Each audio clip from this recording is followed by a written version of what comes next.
Think about a time when you got angry, and I don't mean just a time when you were just a little ticked off at a coworker or annoyed with someone in traffic. I mean, think about a time when you were really angry. If you can't think of someone who got really angry at you.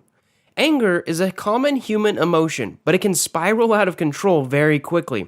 Anger over a parking ticket could quickly turn into a broken mirror. A simple dispute at the bar could turn into a brawl. Wearing the wrong jersey at the wrong place could actually become dangerous. But why does this happen? Why do we let ourselves get so aggressive? Sometimes even over small things.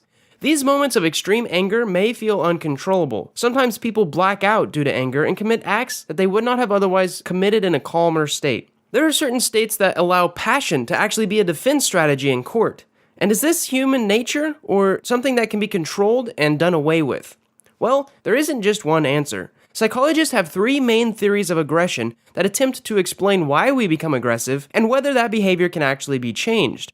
These theories include the instinct theory of aggression, the frustration aggression theory, and something called social learning theory. This video is going to briefly touch on all three of these theories of aggression, where they come from, and how they fit into our everyday behaviors and attitudes. So first off, let's get into the instinct theory of aggression. The first theory of aggression goes back to the days of Sigmund Freud. Freud's theory on behavior changed over time. At first, he believed that all behaviors stemmed from eros, the life instinct. These were the instincts that kept us alive and wanting to reproduce. However, in 1920, he wrote that the life instinct couldn't just explain all of the urges of our behavior that humans display. See, aggression doesn't always fit into our desire to stay alive and keep others alive. So, in Beyond the Pleasure Principle, Freud wrote about thanatos. This was the name he gave to something he called the death instinct. The death instinct helped to explain why humans become aggressive, why they engage in harmful behaviors, or why they seek to recreate past traumas. Freud believed that these two instincts, eros and thanatos, exist together in every human mind, and that all of the behaviors stem from the balance of these two instincts.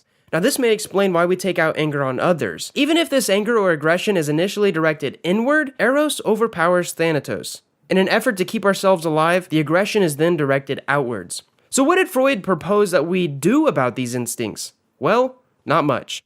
He believed that there wasn't much use in trying to quell aggression when it comes from an innate instinct that is deeply embedded in the human mind. His proposal focused more on structuring society in a way that kept communities small. In order to protect the community, strategies would be devised so aggressive behaviors could be focused outside of the community, protecting all the inside members. Next up, we have something called frustration aggression theory. Even if you can't remember the last time you were aggressive with someone, I can guarantee you can remember a time in which someone was frustrated with you. Frustration is a common human emotion that comes up when someone or something is holding us back from reaching a goal.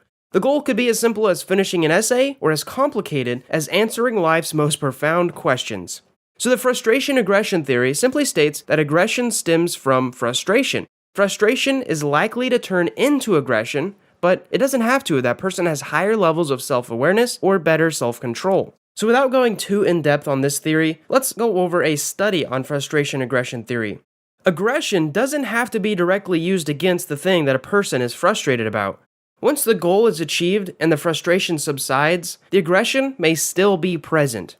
In one of the earliest studies on frustration aggression theory, children were placed in front of a wire screen. On the other side of that screen were some toys. Now, while the children could see the toys were just out of reach. They couldn't play with them. Now, this was likely frustrating for the children who wanted to play with the toys. However, once the wire barrier was removed and the children were actually able to play with these toys, researchers noticed that their play was more aggressive than when the barrier had not been in the place initially. And there's all kinds of examples in your own life, because it's not hard to link moments of aggression to moments of frustration. Have you ever kicked something or slammed a door just out of frustration? These are all aggressive behaviors. Linking frustration to aggression seems almost like a no-brainer. But there is one more theory we need to talk about, and it's called social learning theory. The last aggression theory comes out of one of the most famous experiments of all time. The social learning theory was proposed by Albert Bandura in the 1960s.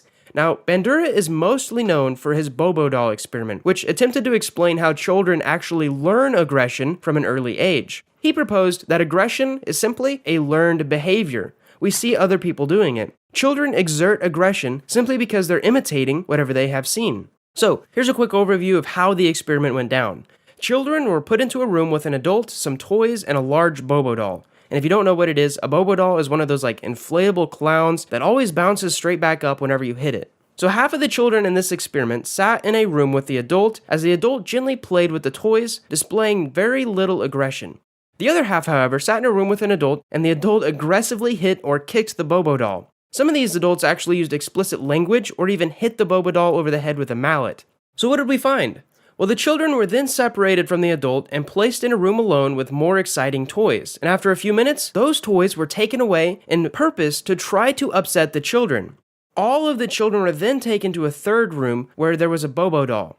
Now, the children who had observed the aggressive adults were actually more likely to exhibit aggressive behaviors themselves. In short, children were simply imitating and modeling when they had also kicked, hit, or were otherwise aggressive towards the Bobo doll. So it's from this experiment that Bandura proposed that aggression is learned not only through positive or negative reinforcement, but also through indirect observational learning, which basically means just watching someone commit frustration or aggression. So as I end this video, I want to ask, which one do you think is right? Because one of these theories may make more sense than others, or you may think all of them make sense together.